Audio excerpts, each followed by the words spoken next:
मैना को प्रत्यक्ष दर्शन देकर शिवा देवी का उन्हें अभीष्ट वरदान से संतुष्ट करना तथा मैना से मैनाक का जन्म। नारद जी ने पूछा, पिताजी, जब देवी दुर्गा अंतर्धान हो गई और देवगण अपने अपने धाम को चले गए, उसके बाद क्या हुआ?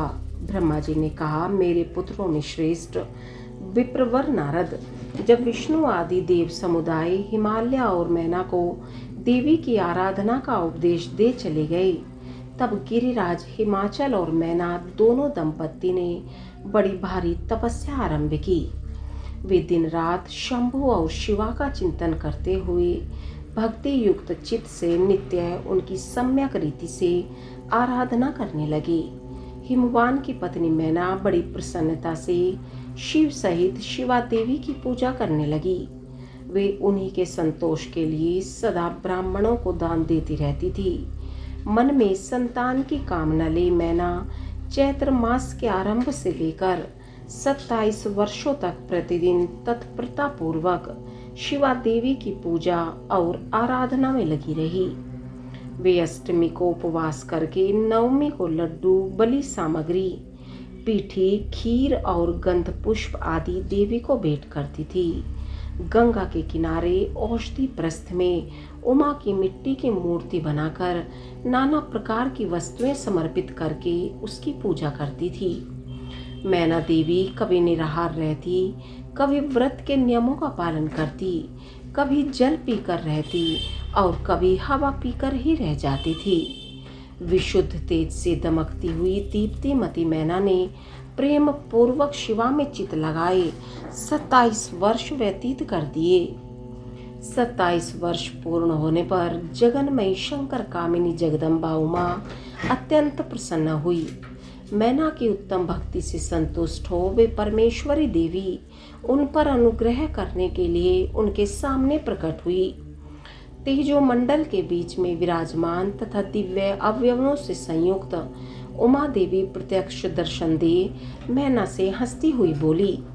देवी ने कहा, गिरिराज हिमालय की रानी महासाध्वी मैना, मैं तुम्हारी तपस्या से बहुत प्रसन्न हूँ। तुम्हारे मन में जो अभिलाषा हो उसे कहो। मैना, तुमने तपस्या, व्रत और समाधि के द्वारा जिस जिस वस्तु के लिए प्रार्थना की है वह सब मैं तुम्हें दूंगी। तब मैना ने प्रत्यक्ष प्रकट हुई कालिका देवी को देखकर प्रणाम किया और इस प्रकार कहा। मैना बोली, देवी, इस समय मुझे आपके रूप का प्रत्यक्ष दर्शन हुआ है, अतः मैं आपकी स्तुति करना चाहती हूँ। कालिके, इसके लिए आप प्रसन्न हो। ब्रह्मा जी कहते हैं, नारद, मैना के ऐसा कहने पर सर्वमोहिनी कालिका देवी ने मन में अत्यंत प्रसन्न हो अपनी दोनों बाहों से खींचकर मैना को हृदय से लगा लिया। इससे उन्हें तत्काल महाज्ञान की प्राप्ति हो गई। फिर तो मैना देवी प्रिय वचनों द्वारा भक्ति भाव से अपने सामने खड़ी हुई कालिका की स्तुति करने लगी। मैना बोली, जो महामाया जगत को धारण करने वाली चंडिका, लोक धारिणी तथा संपूर्ण मनोवांछित पदार्थों को देने वाली है, उन महादेवी को मैं प्रणाम करती हूँ। जो नित्य आनंद प्रदान करने वाली माया, योग निद्रा, जगजननी तथा सुंदर कमलों की माला से अलंकृत है, उन नित्य सिद्धा उमा देवी को मैं नमस्कार करती हूँ। जो सबकी मातामही, नित्य आनंदमयी, भक्तों के शौक का नाश करने वाली तथा कल्प पर्यंत नारियों एवं प्राणियों की बुद्धि रूपिणी है, उन देवी को मैं प्रणाम करती हूँ। आप यतियों के अज्ञान में बंधन के नाश की हेतुभूता ब्रह्म विद्या हैं। फिर मुझ जैसी नारियां आपके प्रभाव का क्या वर्णन कर सकती हैं। अथर्ववेद की जो हिंसा, मारण आदि का प्रयोग है वह आप ही हैं। देवी, आप मेरे अभीष्ट फल को सदा प्रदान कीजिए। भावहीन तथा अदृश्य नित्यानित्य तन मात्राओं से आप ही पंचभूतों के समुदाय को संयुक्त करती हैं। साथ ही उनकी शाश्वत शक्ति है। आपका स्वरूप नित्य है। आप समय समय पर योग युक्त एवं समर्थ नारी के रूप में प्रकट होती हैं। आप ही जगत की योनि और आभार शक्ति हैं। आप ही प्राकृत तत्वों से परे नित्या प्रकृति कही गई हैं। जिसके द्वारा ब्रह्म के स्वरूप को वश में किया जाता है वह नित्या विद्या आप ही हैं। मातः आज मुझ पर प्रसन्न होइए। आप ही अग्नि के भीतर व्याप्त उग्र दाहिका शक्ति हैं। आप ही सूर्य किरणों में स्थित प्रकाशिका शक्ति हैं। चंद्रमा में जो आहादिका शक्ति है वह भी आप ही हैं। ऐसी आप चंडी देवी का मैं स्तवन और वंदन करती हूँ।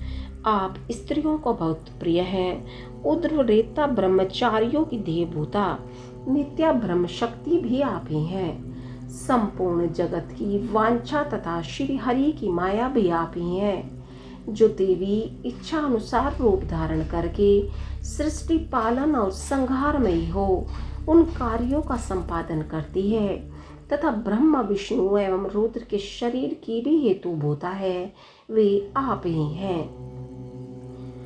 देवी आज आप मुझ पर प्रसन्न हो। आपको पुनः मेरा नमस्कार है। ब्रह्मा जी कहते हैं, नारद, मैना के इस प्रकार स्तुति करने पर दुर्गा कालिका ने पुनः उन मैना देवी से कहा, तुम अपना मनोवांछित वर मांग लो। हिमाचल प्रिय, तुम मुझे प्राणों के समान प्यारी हो। तुम्हारी जो इच्छा हो वह मांगो, उसे मैं निश्चय ही दे दूंगी। तुम्हारे लिए मुझे कुछ भी अदेय नहीं है। महेश्वरी उमा का यह अमृत के समान मधुर वचन सुनकर हिमगिरी कामिनी मैना बहुत संतुष्ट हुई और इस प्रकार बोली, शिवे आपकी जय हो, जय हो। उत्कृष्ट ज्ञान वाली महेश्वरी जगदम्बिके, यदि मैं वर पाने के योग्य हूँ तो फिर आपसे श्रेष्ठ वर मांगती हूँ। जगदम्बे, पहले तो मुझे 100 पुत्र हों, उन सब की बड़ी आयु हो, वे बल पराक्रम से युक्त तथा रिद्धि सिद्धि से संपन्न हों। उन पुत्रों के पश्चात मेरे एक पुत्री हो जो स्वरूप और गुणों से सुशोभित होने वाली हो। वह दोनों कुलों को आनंद देने वाली तथा तीनों लोकों में पूजित हो। जगदम्बिके, शिवे, आप ही देवताओं का कार्य सिद्ध करने के लिए मेरी पुत्री तथा रुद्रदेव की पत्नी होइए और तदनुसार लीला कीजिए। ब्रह्मा जी कहते हैं, नारद, मेनका की बात सुनकर प्रसन्न हृदया देवी उमा ने उनके मनोरथ को पूर्ण करने के लिए मुस्कुरा कर कहा। देवी बोली, पहले तुम्हें 100 बलवान पुत्र प्राप्त होंगे। उनमें भी एक सबसे अधिक बलवान और प्रधान होगा जो सबसे पहले उत्पन्न होगा। तुम्हारी भक्ति से संतुष्ट हो मैं स्वयं तुम्हारे यहाँ पुत्री के रूप में अवतीर्ण होंगी और समस्त देवताओं से सेवित हो उनका कार्य सिद्ध करूंगी।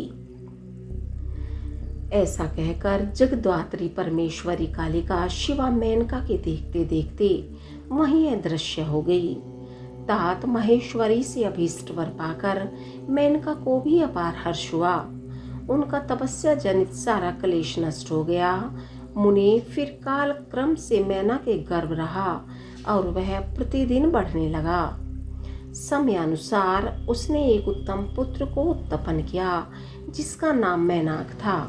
उसने समुद्र के साथ उत्तम मैत्री बांधी। वह अद्भुत पर्वत नागबंधुओं के उपभोग का स्थल बना हुआ है। उसके समस्त अंग श्रेष्ठ हैं। हिमाचल के 100 पुत्रों में वह सबसे श्रेष्ठ और महान बल पराक्रम से संपन्न है। अपने से या अपने बाद प्रकट हुए समस्त पर्वतों में एकमात्र मैनाक ही पर्वतराज के पद पर प्रतिष्ठित है।